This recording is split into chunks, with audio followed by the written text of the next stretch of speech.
আসসালামু আলাইকুম। সো যারা আমার এই ভিডিওটা দেখছেন, তাদের জন্য, যারা আমাকে চেনেন না তাদের জন্য আমার পরিচয় দিয়ে নিচ্ছি। আমি হাবিবুর রহমান। আমি বর্তমানে কানাডার প্রভিন্সিয়াল গভর্নমেন্ট, আলবার্টা, এখানকার ministry of technology and innovation, এখানে সফটওয়্যার ডেভেলপার বা সফটওয়্যার ইঞ্জিনিয়ার হিসেবে কর্মরত রয়েছি।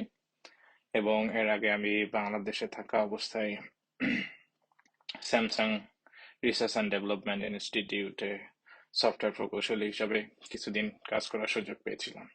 তার আগে একটা প্রাইভেট ইউনিভার্সিটিতেও আমি শিক্ষকতা করার সুযোগ পেয়েছিলাম। সো বাংলাদেশ থেকে কানাডায় আসার পর আমি এখানকার ইউনিভার্সিটি অফ আলবার্টা থেকে কম্পিউটিং সায়েন্সের উপর থিসিস বেসড মাস্টার্স কমপ্লিট করেছি। সো আমি আজকে যে টপিকটা নিয়ে কথা বলতে চাচ্ছি সেটা হচ্ছে আহ, আমাদের বাংলাদেশের শিক্ষাঙ্গনে রাজনীতি, সন্ত্রাস এবং এর থেকে আসলে উত্তরণের কি উপায় হতে পারে। সো আমি আমার আসলে অভিজ্ঞতার আলোকে বাংলাদেশে শিক্ষকতা করা এবং পাবলিক বিশ্ববিদ্যালয়ে পড়ার এবং এখানে আহ, কানাডায় এখানে বিশ্ববিদ্যালয়ে পড়ার সুবিধার্থে আমি যে এক্সপিরিয়েন্স গুলো আমার হয়েছে, তো তার আলোকে আমি পড়ার চেষ্টা করবো যে আসলে কিভাবে আমাদের শিক্ষাঙ্গনের রাজনীতি, সন্ত্রাস থেকে বেরিয়ে আসা যায়।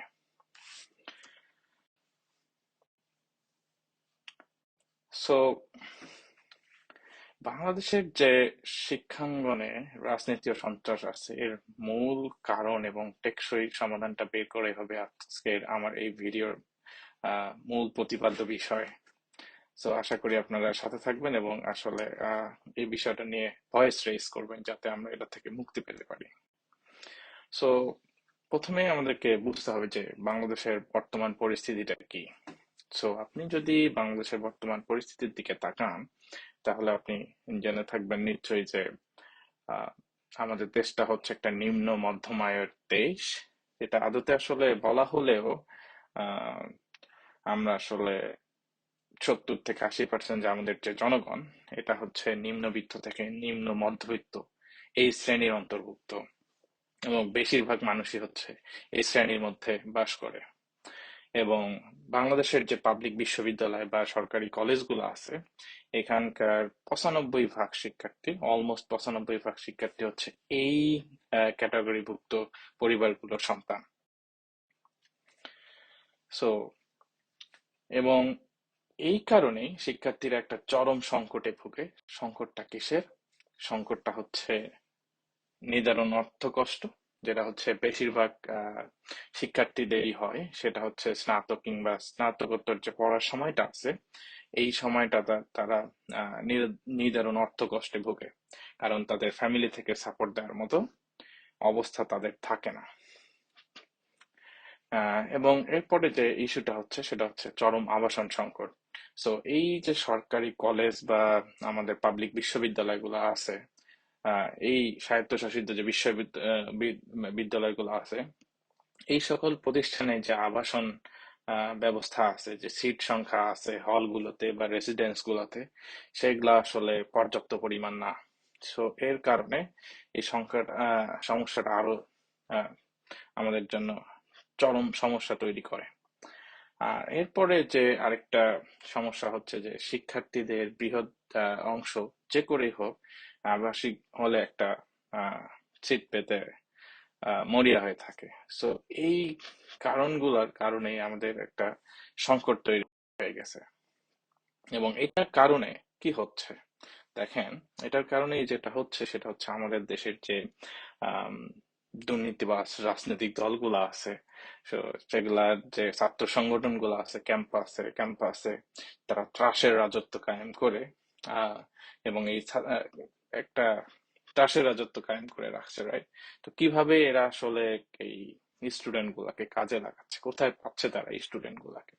সো দেখেন, এইখানে টেকনিক্যালি একটা ক্রাইসিস ক্রিয়েট করে রাখা হয় যাতে এই দুর্নীতিবাজ রাজনৈতিক দলগুলোর যে ছাত্র সংগঠন আছে তারা হচ্ছে আপনাদেরকে বা আমাদের শিক্ষার্থীদেরকে, যারা এই গরিব ক্যাটাগরির স্টুডেন্ট, তাদেরকে একটা সিট দেওয়ার নামে বিনা পারিশ্রমিকে ক্যাডার বা লাঠিয়াল হিসেবে পেয়ে যাচ্ছে।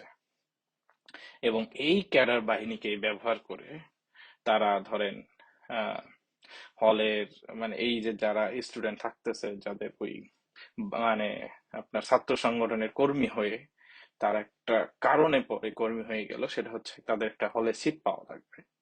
এবং সেটার কারণে তাদেরকে কাজে লাগায় এই রাজনৈতিক দলগুলো কি করছে, তারা গদি আঁকড়ায় রাখার থেকে শুরু করে গদির পতন ঠেকানো, যা ইচ্ছা, কোটি টাকার সরকারি প্রজেক্ট বাগায় নেওয়া, টেন্ডারবাজি, তারপর একদম টোকাই থেকে শুরু করে মাদক সিন্ডিকেট থেকে শুরু করে রাজা ঠ্যাঙ্গানো যত এজেন্ডা আছে সবগুলা এই স্টুডেন্ট উইং গুলা দিয়ে তারা আহ, চালানোর চেষ্টা করতেছে।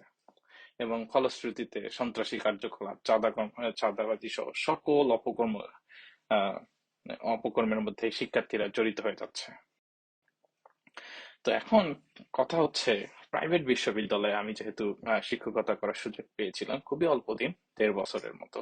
তো সেই সময়টাতে আমি যেটা দেখছি আসলে যে প্রাইভেট বিশ্ববিদ্যালয়গুলো তো এই সমস্যাটা নাই।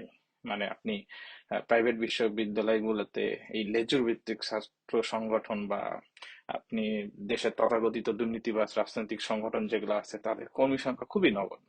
অবশ্যই কিছু আছে, কিন্তু খুবই নগণ্য। এর কারণ এটার দিকে তারা ঝুঁকতেছে না। তো আপনার মনে প্রশ্ন আসতে পারে বা আমাদের সকলের মনে প্রশ্ন আসতে পারে কেন এখানে নাই। সো যদি মানুষের রাজনৈতিক চরম অভিলাষ থেকেই সবাই রাজনীতি করে, তাহলে এখানে কেন এত মানে রাজনৈতিক কর্মী নাই।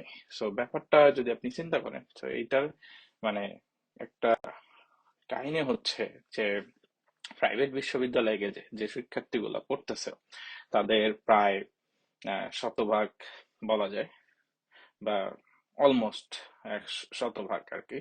তো এটা হচ্ছে মধ্যবিত্ত বা উচ্চ মধ্যবিত্ত পরিবারের সন্তানগুলো। আর সেকেন্ড যেটা হচ্ছে আহ, এই প্রাইভেট বিশ্ববিদ্যালয়গুলোতে সাধারণত আবাসিক সুবিধা নেই, মানে আবাসিক হল নেই, বা থাকলেও সেটার একটা সঠিক ব্যবস্থাপনা আছে। এবং সো এই সিট পাওয়ার জন্য ওইখানে আপনি লাঠিয়াল হওয়ার প্রশ্ন উঠবে না আর কি। সো আপনার কোনো ছাত্র রাজনীতি, সো যেহেতু লাঠিয়ালার প্রশ্ন নাই, সো ছাত্র রাজনীতির মানে কাটতিও সেখানে তেমন একটা নেই। সো এখন আপনার মনে প্রশ্ন আসতে পারে, তাহলে কি আমাদের এটার সমাধান কি? সমাধান কি হলে যদি আমরা পর্যাপ্ত পরিমাণ সিট বাড়াই যাতে সবাই সঠিকভাবে অ্যালাউড পায়, তাহলেই কি এই সমস্যার সমাধান হয়ে যাবে? সো বাস্তবিক অর্থে থিওরিটিক্যালি হ্যাঁ, এটা একটা সলিউশন মনে হলেও মেবি না, এটা একটা সলিউশন না। কারণ কি? কারণ হচ্ছে আমাদের জনসংখ্যা হচ্ছে ক্রমবর্ধমান, যার বেশিরভাগই অলমোস্ট 50 থেকে 60% হচ্ছে আমাদের তরুণ জনগোষ্ঠী। এবং আমাদের মধ্যে রয়েছে উচ্চ বেকারত্ব এবং দারিদ্রতা দিন দিন বেড়েই চলছে আমি বলতে চাই। সো আর আমাদের চাহিদা তো কখনো শেষ হবে না, রাইট? সো আমার কাছে মনে হয় না যে এটা একটা প্রকৃত সমাধান। তাহলে আসলে প্রকৃত সমাধান কি হতে পারে? প্রকৃত সমাধান আমার কাছে মনে হয় আহ একটা উপায় হচ্ছে যে আমাদের শিক্ষার্থীদের আর্থিক সক্ষমতা বাড়ানো। সো আর্থিক সক্ষমতাটা আমরা কিভাবে বাড়াইতে পারি আমাদের শিক্ষার্থীদের, এটা একটা প্রশ্ন উঠতে পারে। এবং যদি আর্থিক সক্ষমতা বাড়াতে পারি তাহলে তারা আসলে কি করতেছে। সো আর্থিক সক্ষমতাটা যখন আপনি বাড়াইতে পারছেন, তখন এই শিক্ষার্থীগুলা আপনার নিজের টাকায় সে মেস কিংবা বাসা ভাড়া থাকতে পারতেছে। তখন সে আসলে কোন একটা রাজনৈতিক উম, সংগঠনের কর্মী বাহিনী হিসাবে কাজ করার বা লাঠিয়াল বা আপনার ক্যাডার হওয়ার তার কোনো প্রশ্ন উঠতেছে না। কারণ সে নিজের টাকায় তখন মেসে থাকতেছে কিংবা বাসা ভাড়া থাকতেছে। তো আসলে তার একটা সিটের জন্য আর তার রাজনীতি করতে হচ্ছে না। এবং এটাই কিন্তু বাস্তবতা। সো এটা কিভাবে করা যায়, আমার কাছে মনে হয় যে আমাদের যে সিলেবাসটা আছে আহ, আমাদের বিশ্ববিদ্যালয়গুলোতে মোস্টলি ডুয়াল সেমিস্টার হিসাবে, মানে 6 মাস 6 মাস। তো এটাকে যদি আমরা এরকম করতে পারি, আমি এখানে কানাডায় পড়ার এক্সপিরিয়েন্স থেকে দেখছি যে এখানে আসলে আহ, 3টা সেমিস্টার থাকে। সো আপনার প্রত্যেক 4 মাসে হচ্ছে একটা করে সেমিস্টার। এর 4+4 প্রথম একটা হচ্ছে ফল এবং উইন্টার, যেটা হচ্ছে 4+4, এইটা হচ্ছে আপনার একাডেমিক সেমিস্টার। এবং বাকি যে 4 মাস সামার সেমিস্টার থাকে, এই সময়ে শিক্ষার্থীরা ফুল টাইম কাজ করতে পারে। সে হতে পারে রাস্তায় জুস বিক্রি, সে টিম হরটনসে কফি বিক্রি করতেছে, অথবা সে আহ, দেখা যায় যে কোনো গ্যারেজে কাজ করতেছে, কোনো শপিং মলে কাজ করতেছে, কোনো সুপার স্টোরে কাজ করতেছে, কিংবা সে কর্পোরেট ইন্টার্ন করতেছে তার সাবজেক্ট রিলেটেড, অথবা সে আহ, কোন একটা নিজের ব্যবসা করতেছে ওই সময়টাতে। সো এভাবে করে তারা একটা নিজের আর্থিক সক্ষমতা বৃদ্ধি করতেছে, তারা এই সময়টাতে একটা ভালো টাকা আর্ন করতেছে, যেটা দিয়ে সে কিছুটা হলেও তার সাপোর্ট পাচ্ছে আর কি। তো যার কারণে তার পরিবারের উপর নির্ভরতাটা কমে যাচ্ছে। সো এবং সেই অর্থটা ইউজ করে তার বাসা ভাড়া কিংবা আদার্স যে টিউশন ফি থেকে শুরু করে অন্য কাজগুলা করতে পারছে। এই সময়টা শিক্ষার্থীরা অনেক কিছুই করে, এবং এই সময়টা বিশ্ববিদ্যালয়গুলা আহ শিক্ষার্থীদেরকে আপনার রিসার্চ অ্যাসিস্ট্যান্টশিপ কিংবা বিভিন্ন অন ক্যাম্পাস কাজের সুবিধাও দিয়ে থাকে। সো এটাতে কি হচ্ছে, শিক্ষার্থীরা এই 4টা মাস একটা উপার্জন করার ভালো ওয়ে পাচ্ছে, এবং যারা কর্পোরেটে যাচ্ছে কিংবা তাদের সাবজেক্ট রিলেটেড কাজ করতেছে তারা কিন্তু এর সাথে সাথে একটা এক্সপিরিয়েন্স পেয়ে যাচ্ছে, যেটা তার বের হওয়ার পর, গ্রাজুয়েশন শেষের পর সে এই এক্সপিরিয়েন্সটাকে কাজে লাগায় একটা ভালো জব প্লেসমেন্ট করতে পারতেছে। সো এটা একটা উপায়। এবং দ্বিতীয় যে উপায়টা হচ্ছে, সেটা হচ্ছে আমাদের শিক্ষা বাজেট বৃদ্ধি করতে হবে। সেটা 3% মতো হয়তো বৃদ্ধি করতে হতে পারে। সো এবং এই বাজেট বৃদ্ধি করে কি করব, আসলে আমরা টাকাটা কি শিক্ষার্থীদেরকে মানে দিয়ে দেব দান করে, ব্যাপারটা এরকম না। ব্যাপারটা হতে পারে যে আমরা শিক্ষার্থীদেরকে সহজ শর্তে আহ ঋণ সুবিধা দিব, বিনা সুদে। সো এরকম কি যে আপনার মাসিক কিস্তিতে আমরা তাদেরকে একটা ঋণ দিব, শিক্ষা ঋণ।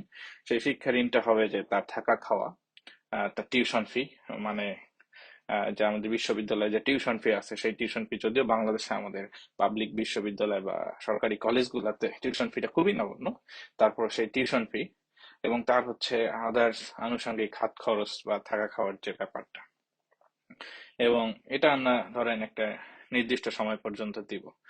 ফার্স্টলি আমরা টার্গেট করতে পারি যে আমাদের ব্যাচেলর ডিগ্রি পর্যন্ত যারা স্টুডেন্ট আছে, ব্যাচেলর কমপ্লিট করা পর্যন্ত তাই তারা এই ঋণ সুবিধাটা পাবে। এবং তাহলে তারা এটা পরিশোধ করবে কিভাবে? তার পরিশোধের শর্ত হবে যে ডিগ্রি শেষের 1 বছর পর থেকে সে মাসিক কিস্তিতে, যেভাবে সে ঋণটা নিয়েছে সেই মাসিক কিস্তিতে সে এইটা পরিশোধ করবে। সেটা যদি সে কর্পোরেট জব করে, তাহলে আমাদের বাংলাদেশে যেভাবে ট্যাক্স ডিডাকশন হয়, তাহলে তার স্যালারি থেকে একটা একটা পার্সেন্টেজ কেটে এটা হচ্ছে তার ঋণ পরিশোধের ক্ষেত্রে ব্যয় হবে। অন্যথায় সে যদি কর্পোরেট জব না করে বা যেখানে এরকম সুবিধা নাই, বা সে যদি একজন উদ্যোক্তা হয়, তাহলে সেক্ষেত্রে সে নিজেই মাসিক কিস্তি আকারে সেই ঋণটা পরিশোধ করবে। সো আসলে আমাদের এখন এই ঋণ প্রোগ্রামের যদি বলা যায় যে তাহলে কি পরিমাণ আসলে আমাদের ঋণ দিতে হবে সরকার থেকে। সো আমি একটা মোটামুটি রাফ চিন্তা করছি এরকম যে যদি আমি কয়েক বছরের স্ট্যাটিস্টিক্স দেখি যে বার্ষিক এইচএসসি পরীক্ষার্থী হচ্ছে 11 লাখের মতো প্রতি বছর, এবং এখান থেকে হচ্ছে পাশ করতেছে 10 লাখ শিক্ষার্থী। সো আমি ধরলাম যে 4 বছরে, যেহেতু 4টা ইয়ার, তো 4 বছরে শিক্ষার্থীর সংখ্যা হচ্ছে 40 লাখ, এবং হয়তো এর মধ্যে 70% শিক্ষার্থী যারা ঋণ সুবিধাটা নিবে, তো এটা হয়তো 28 লাখ শিক্ষার্থীর মতো হবে। এবং আমি যদি প্রত্যেক শিক্ষার্থীকে 7,000 টাকা করে মাসিক হিসাবে ঋণ দিই, এটা অবশ্যই ভেরি করবে সে কোথায় থাকতেছে, সে ঢাকায় নাকি সে রাজশাহীতে, রংপুরে, দিনাজপুরে, পটুয়াখালী, বরগুনা, বা সে চিটাগাং এর কোথায় থাকতেছে। সো অবশ্যই এটার উপর ডিপেন্ড করে ঋণের পরিমাণটা কম বেশি হবে, বাট মোট মাসিক ঋণের পরিমাণ 23,000 কোটি টাকার মতো হবে। এবং আমরা যেহেতু শুধু ঋণ দিয়ে যাচ্ছি না, প্রথম 4 বছর ঋণ দেওয়ার পর পঞ্চম বছরে গিয়ে আমরা ঋণটা রিটার্ন পাওয়া শুরু করব। তো সেই সময় আমরা ধরলাম যে 80% শিক্ষার্থী ঋণটা পরিশোধ করা শুরু করবে, আহ, বাকি 20% না। আমি এটা বললাম কারণ বাংলাদেশের যে টিপিক্যাল ঋণ খেলাপি আছে, নিঃসন্দেহে আমি বলতে পারি যে এই শিক্ষিত শ্রেণী, যে স্টুডেন্ট যারা এই পরিবার থেকে উঠে আসছে, তারা এই পরিমাণ ঋণ খেলাপি হবে না। So, তারা চেষ্টা করবে ঋণটা পরিশোধ করার। তো আমি ধরলাম যে 80% হচ্ছে ঋণ পরিশোধ করবে। সো বছরে হয়তো আমি 18,000 কোটি টাকা হচ্ছে রিটার্ন পাবো। সো আমার স্টিল 4 থেকে 5 হাজার কোটি টাকার মতো একটা লস থাকবে। সো আমি ঋণ দিচ্ছি অলমোস্ট 3% বাজেটের, আমাদের যে বার্ষিক বাজেট অলমোস্ট 3%, এবং প্রতি বছর লস হচ্ছে 0.6%, সেটা হচ্ছে লস হচ্ছে। তো বিনিময়ে আমার কি হচ্ছে আপনি চিন্তা করেন, যে আমার এই ঋণের বিনিময়ে আমি শিক্ষার্থীদেরকে বা আমাদের দেশকে বিশাল বড় একটা সমস্যা থেকে মুক্তি করতে পারতেছি। এবং আহ, যে সমস্যাটার থেকে আমাদের সব থেকে বেশি বড় লাভটা হচ্ছে, সেটা হচ্ছে আমাদের এই শিক্ষার্থীগুলা, যেহেতু তাদেরকে বছরের শেষে ঋণ পরিশোধ করতে হবে 1 বছর শেষেই। সো তাদের আহ, তারা চেষ্টা করবে যে নিজেদেরকে একটা জবে বা একটা কাজে ইনভলভ করার। ডিগ্রিটা শেষ করার পর তারা হচ্ছে বেশি দিন ওয়েট করবে না। সো আমাদের এই যে প্রত্যাশিত ফলাফল, সেটা হচ্ছে দেখেন, এই পরিবারের উপর তাদের যে নির্ভরতা, সেটা কিন্তু হ্রাস পাচ্ছে। সো নিজের ভিত্তিতে তারা মেসে থাকতে পারতেছে, অথবা বাসায় থাকতে পারতেছে। এরপরে হচ্ছে আবাসিক হলের সিট সংখ্যার উপর যে আমাদের চাপ, বা আমাদের প্রতি বছর যে আবাসিক হলের সিট বাড়াও, বরাদ্দ বাড়াও, সামথিং, এটার উপর একটা চাপ কমতেছে। সন্ত্রাসী প্রতিদিন শাহবাগে কিংবা বিভিন্ন দাবি দেওয়ার প্রেক্ষিতে বসে থাকা, বা এই একে ধরো ওকে মারো, এই অবস্থা থেকে আমরা মুক্তি পাচ্ছি কিছুটা হলেও, আমি বলতে চাই। এবং সরকারি চাকরির উপর নির্ভরতাটা কমে যাবে, কারণ হচ্ছে তার একটা ঋণ পরিশোধের তাগিদ থাকবে। সো বছরের পর বছর তার ঝুলে থাকার ওই সুযোগটা নাই, যে আমি ঝুলে থেকে আমি 10 বছর বা 5 বছর পর আমি একটা নির্দিষ্ট চাকরিতে যাব, সেই সুযোগটা আর তার থাকতেছে না। সো সে খুবই দ্রুত সময়ের মধ্যে একটা চাকরিতে ঢোকার চেষ্টা করবে। এবং যেহেতু শিক্ষা জীবন থেকেই তারা একটা কাজের এক্সপিরিয়েন্স পাচ্ছে, যে তারা ওই যে 4 মাস সময়টা, এই সময়টাকে তারা কাজে লাগাচ্ছে কর্পোরেট জব করতে বা ইন্টার্নশিপ করতে। সো তারা এই অভিজ্ঞতা থেকে দ্রুত একটা জব পেতে পারে, অথবা তারা নিজেরাও কিছু একজন উদ্যোক্তা হিসেবে কাজ করার চেষ্টা করবে। সো এটার ফলে আমাদের যেটা হবে, সেটা হচ্ছে যে আম, আমাদের ওভারঅল যে শিক্ষাঙ্গনে সিট বাণিজ্যের নামে যে আমাদের দলীয় লেজুর ভিত্তিক যে সংগঠনগুলো আছে, যারা শিক্ষার্থীদেরকে লাঠিয়াল হিসেবে ইউজ করতেছে, প্রতি বছর কত শিক্ষার্থী মারা যাচ্ছে এইসব মানে সংঘর্ষ, রাজনৈতিক ইস্যুর কারণে, এটার থেকে আমাদের জাতি মুক্তি পাবে। সো আমার মূল কথা হচ্ছে যে আসলে আমার মনে হয় যে শিক্ষার্থীদের যে আর্থিক সক্ষমতা, এটাই আসলে আমাদের বৃদ্ধি করতে হবে। এবং এইখানে খুবই একটা রাজনীতি কাজ করবে, সেটা হচ্ছে যে আহ, যারা লেজুর ভিত্তিক ছাত্র সংগঠন দিয়ে পলিটিক্স করে, তারা এটা খুব সহজে ইমপ্লিমেন্ট করতে চাইবে না। কারণ বাজেট যেটা ইস্যু, তার থেকে বড় ইস্যু হচ্ছে দেখেন, আমাদের দেশ থেকে প্রতি বছর হাজার হাজার কোটি টাকা পাচার হয়ে যাচ্ছে। হয়তো কত কোটি টাকা আমরা ঋণ খেলাপিতে চলে যাচ্ছে। হয়তো এই বাজেট 3% যেটা বলতেছে, এটা এর তুলনায় অনেক কম, কিন্তু স্টিল আমাদের রাজনীতিবিদদের সদিচ্ছা থাকা প্রয়োজন এটা ইমপ্লিমেন্ট করার ক্ষেত্রে। সো আমি আশা করি যে এটা নিয়ে সবাই আসলে সোচ্চার হবে। আমি এই অন্তর্বর্তীকালীন সরকারের সময় খুবই আশাবাদী ছিলাম যে তারা হয়তো শিক্ষা ক্ষেত্রে একটা ভালো ধরনের সংস্কার করবে, এরকম কিছু নিয়ে আসবে। এবং বিশেষত ডক্টর ইউনূস একজন মাইক্রো ক্রেডিটের জনক হিসেবে পরিচিত। সো উনি আমি অনেক চিন্তা করছিলাম যে উনি হয়তো এরকম একটা কিছু নিয়ে এসে আমাদের শিক্ষাঙ্গনটাকে একটা শৃঙ্খলা ফিরিয়ে নিয়ে আসবে, বাট আমি এরকম কিছু দেখলাম না। এবং দুইজন ছাত্র উপদেষ্টা ছিল, তাদের থেকে কোনো আমি কার্যকরী ভূমিকা দেখিনি শিক্ষা ক্ষেত্রে সংস্কারের ক্ষেত্রে। সো অনেস্টলি বলতে আমি খুবই হতাশ। তো বাট আমাদের আশা ছাড়তে নাই। আমাদের উচিত এটা নিয়ে বেশি বেশি কথা বলা, এবং সামাজিক যোগাযোগ মাধ্যম থেকে শুরু করে আমাদের যেভাবেই ভয়েস রেজ করা যায়, যাতে আমাদের এই সমস্যাটার সমাধান হয়। সো এটাই হবে আসলে আহ, আমাদের সকলের হওয়া উচিত, যে আমরা এই সমস্যা থেকে মুক্তি চাই। এবং যেভাবেই হোক, মানে যে কোনো বুদ্ধিতেই হোক, আমাদের এই সমস্যা থেকে মুক্তি পেতে হবে। সো এটাই। সো আপনারা সবাই এটা নিয়ে কথা বলুন। যদি আমার এই আইডিয়াটা আপনাদের ভালো লাগে থাকে, তো আপনারা ভিডিওটা শেয়ার করুন, অথবা এখানে কমেন্ট বক্সে ডিসকাশন করতে পারেন। সো আজ এ পর্যন্তই, ভালো থাকবেন। আসসালামু আলাইকুম রহমতুল্লাহ।